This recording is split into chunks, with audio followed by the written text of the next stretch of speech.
अस्सलाम वालेकुम दोस्तों, कैसे हैं। तो आज की वीडियो बनाते हुए यकीन करें मुझे बहुत दुख है और मुझे 2-3 दिन लग गए इस मौजू पे सोचते हुए और अल्फाज इकट्ठे करते हुए।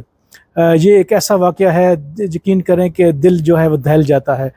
हम अपने खूनी रिश्तों पे जिस पे हम बहुत फ़ख्र करते हैं कि हमारे ख़ानदानी निज़ाम ऐसे हैं, और बड़े फ़ख्र से हम मगरब में उन लोगों को बताते हैं कि हम मिलजुल के रहते हैं, हमारे जो रिश्ते होते हैं हम एक दूसरे का एहतराम करते हैं।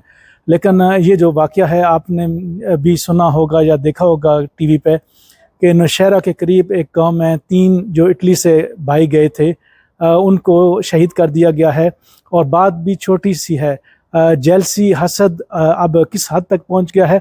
अब आपको दूसरों से और दुश्मनों से ख़तरा कम, और अपने करीबी रिश्तेदारों ख़ास तौर पर कज़न जो हैं उस रिश्ते से अब बहुत ज़्यादा ख़तरा है। ये जेलसी कितनी इंतहा तक पहुंच चुकी है कि तीनों भाइयों को अपने सगे चाचा और उसके बेटों ने जो है वो शहीद कर दिया। ये टोटल 4 भाई हैं, 3 भाई इटली में थे। एक जो पहला भाई था वो आज से 12 साल पहले आया। उसके बाद 2 और भाई इटली में आए। फिर चौथा भाई जो है उसका स्टडी का वीज़ा लगा, वो साइप्रस में है। तो एक भाई जो इटली से गया था उसकी शादी थी पहले, और ये लोग पेशावर के अंदर हैं, यहाँ पे इटली में बहुत अच्छे सेटल हैं। तो वहाँ पे ये भाई गए गांव में, नौशहरा के पास इनका गांव था, वहाँ पे शादी अटेंड की, सारा कुछ हो गया। फिर शादी के बाद और उसके चचा और उसके बेटों ने भी शादी में शिरकत की। उसके बाद जो दादा के पास ये 2-3 दिन के बाद गए, अच्छा खाना लेके गए, गोश्त वगैरह वहाँ पे सब ने मिल के खाया। तो दादा थोड़े बीमार थे, तो उन्होंने सोचा कि उनके पास कोई 7-8 लाख रुपया पड़ा था कि वो बड़ों की ख्वाहिश होती है कि अपने तकसीम करें अपने पोतों में। तो जो उनके चचा थे उनसे कहा कि जो रकम मैंने तुम्हारे पास 8 लाख मानत रखवाई थी वो दे दो। तो जो वो था बंदा इनका चचा इन लड़कों का, उसने इनकार कर दिया कि मैंने तो लिए नहीं।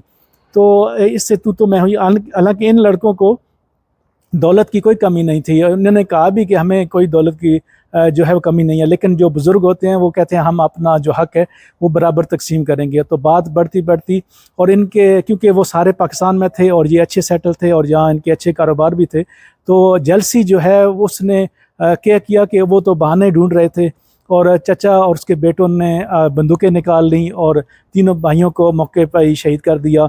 और चौथा भाई जो है वो जिसकी शादी थी वो बच गया। तो अल्लाह ताला ने उसको बचा लिया। लेकिन आप देखें कि हम अब वो कहते हैं कि जो हालात, जो जेलसी है और हसद है, इसकी नौइयत अब कहाँ तक पहुँच गई है। हालांकि बजाय खुशी होने के कि हमारे कज़न जो हैं वो अपनी मेहनत से जो है बाहर गए। अच्छा, पाकिस्तान में एक और मनफी पहलू भी है कि वहाँ पे जो रिश्तेदार हैं वो ये समझते हैं कि जो अगर कोई सेटल हो जाए, अगर वो ना बुलाए तो ये उसका जुर्म है। देखें, हर आदमी के पास ये दुनिया खुली है, और कोई रिश्तेदार आपकी मदद करता है तो अच्छी बात है, लेकिन ये है कि किसी पे गिला करना आपका बनता नहीं है। हर आदमी अपने कुव्वत बाज़ी से आगे जा सकता है। ज़रूरी नहीं है कि आपको रिश्तेदार ही ज़िंदगी में कामयाब करें। किसी का सहारा लेना, हर रिश्तेदारी क्यों ना हो, ये एक नाकाम बंदे की निशानी है। ठीक है, अगर वो अपने अखलाक से आपकी मदद कर दे। हर आदमी का अपना ख़ानदान, अपने भाई सबसे पहले हैं, कज़न उसके बाद आते हैं।